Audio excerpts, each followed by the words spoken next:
নমস্কার, এসপিএন চ্যানেলে আপনাদের স্বাগত। মোহনবাগানের একটা বড় ধাক্কা ছিল মুম্বাই সিটি এফসির কাছে হেরে যাওয়া। সেই ম্যাচের পর বেশ কিছু প্রশ্ন উঠেছিল লোবেরোর প্রথম একাদশ চয়ন নিয়ে। বিশেষত তিনি রাইট হাফে খেলাচ্ছেন লিস্টন কোলাসোকে। লিস্টন যে সেন্টারগুলি করছেন সেখান থেকে কিন্তু খুব একটা ফলপ্রসূ কিছু হচ্ছে না, কার্যকরী সেন্টার হচ্ছে না। ওখান থেকে মনবীর খেলতেন, অনেক সময় মনবীর দারুণ সেন্টার করতেন বা বল নিয়ে ঢুকে তার স্কোরিং অ্যাবিলিটি লিস্টনের চেয়ে ভালো ছিল, তিনি প্রচুর গোলও করেছেন। অন্যদিকে লিস্টন যখন বাঁদিক থেকে খেলতেন তখন তিনি নিখুঁত সেন্টার তিনি যে দারুণ করেন এরকম দাবি করা উচিত নয়, কিন্তু তার সেন্টারটাকে ফলো করে মনবীরে অনেক সময় গোল করেছেন ম্যাকাও।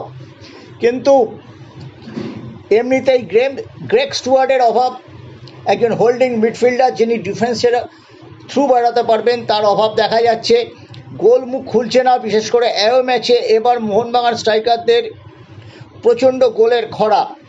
কিন্তু তার মধ্যে মুম্বাই ম্যাচে ধাক্কা, জামশেদপুর ম্যাচে পুরো পয়েন্ট না পেলে দলটা আরও ডিমোরালাইজড হয়ে যাবে।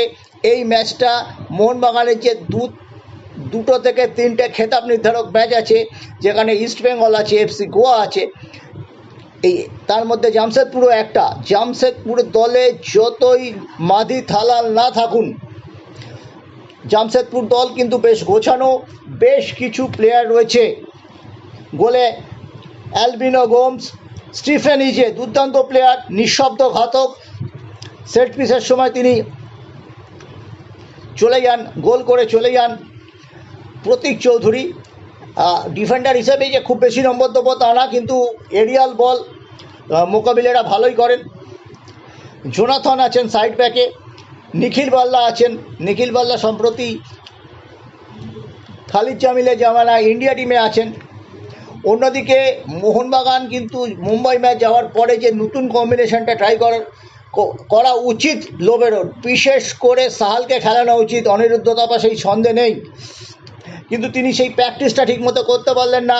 মোহনবাগান প্লেয়ারের 6টা প্লেয়ার চলে গিয়েছিল জাতীয় ক্যাম্পে, তাদের মধ্যে অনেকেই খেলেছেন, বিশাল খাইদ, সাহিল, লিস্টন, মনবীর, এরা সবাই ছিলেন। তাই জন্য কম্বিনেশন প্র্যাকটিসটা হলো না। মোহনবাগান বাসে যাচ্ছে, কেন জামশেদপুরে যেখানে খেলা হবে সেখান থেকে এয়ারপোর্টের দূরত্ব অনেকখানি, তাই জন্য এই যে যখন জামশেদপুর যায় সবসময় বাসেই যায়, এবারও যাচ্ছে। 45 মিনিট একটা সকলকে নিয়ে প্র্যাকটিস সেশন করতে পারবেন লোবেরো।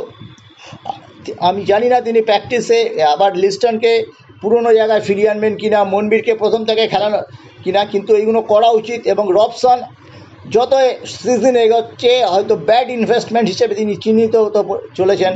রবসনকে খেলাতে গিয়ে লিস্টনকে ডান দিকে এনে দলের ভারসাম্যটা নষ্ট হয়ে যাচ্ছে, কম্বিনেশনটা নষ্ট হয়ে যাচ্ছে। এটা লোবেরো যত দ্রুত বুঝবেন তত ভালো।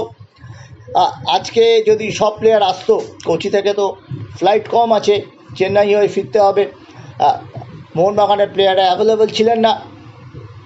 সব মিলিয়ে কিন্তু একটা জগা খিচুড়ি অবস্থাতেই মোহনবাগান জামশেদপুর যাচ্ছে, যদিও মাধি থালাল নেই, না থাকলেও দলে বেশ কিছু দুর্দান্ত খেলোয়াড় আছেন। ম্যাচটা মোটেই সহজ হবে না মোহনবাগানের দিকে। 3 পয়েন্ট তুলে আনতে গেলে লিস্টন মনবীরের পুরনো কম্বিনেশনকেই ব্যবহার করা উচিত লোবেরো। এটা তিনি যত তাড়াতাড়ি বুঝবেন মোহনবাগান সমর্থকদের ততই মঙ্গল।